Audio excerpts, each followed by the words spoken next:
Hey, welcome back. Phase 2C, the application layer.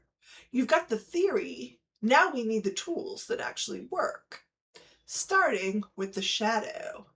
This episode covers dreams, symbols, active imagination, creative expression, and why community matters for doing this work. But first, there are 4 variants within each temperament, and every single one of them will resist this in their own way.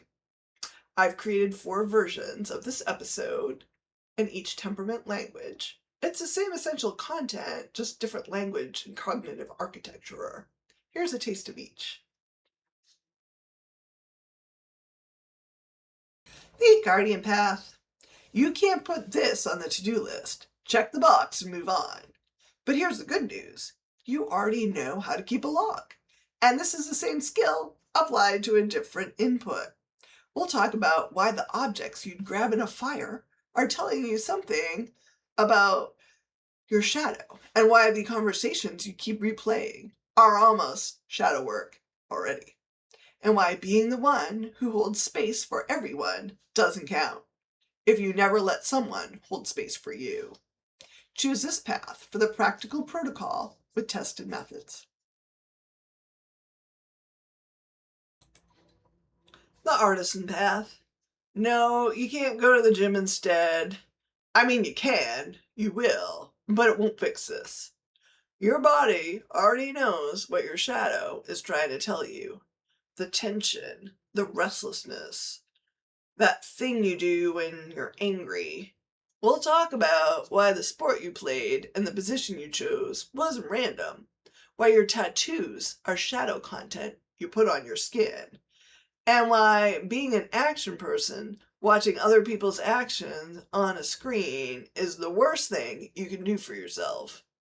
Choose this path for the body first approach. No fluff. The idealist path.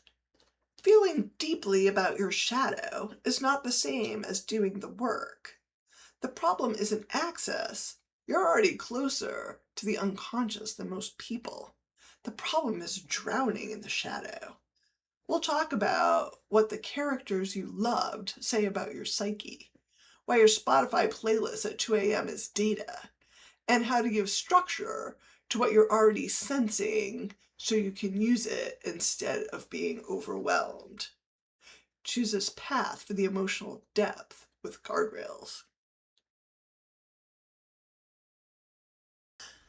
The rational path. You can't think your way through this. Your unconscious doesn't do documentation. You want a README file? It sent you a jazz solo with jazz hands. We'll talk about why your Yu-Gi-Oh phase was actually shadow work, what your D&D alignment says about your unconscious, and why the thing that annoys you the most about other people is probably the thing you can't look at in yourself. Choose this path for the framework and the nerd references. 4 paths, same tools. Your language. Shadow work really is not optional if you want to do the rest of the series. But it doesn't have to be what you think it is. Pick your path. I'll see you inside.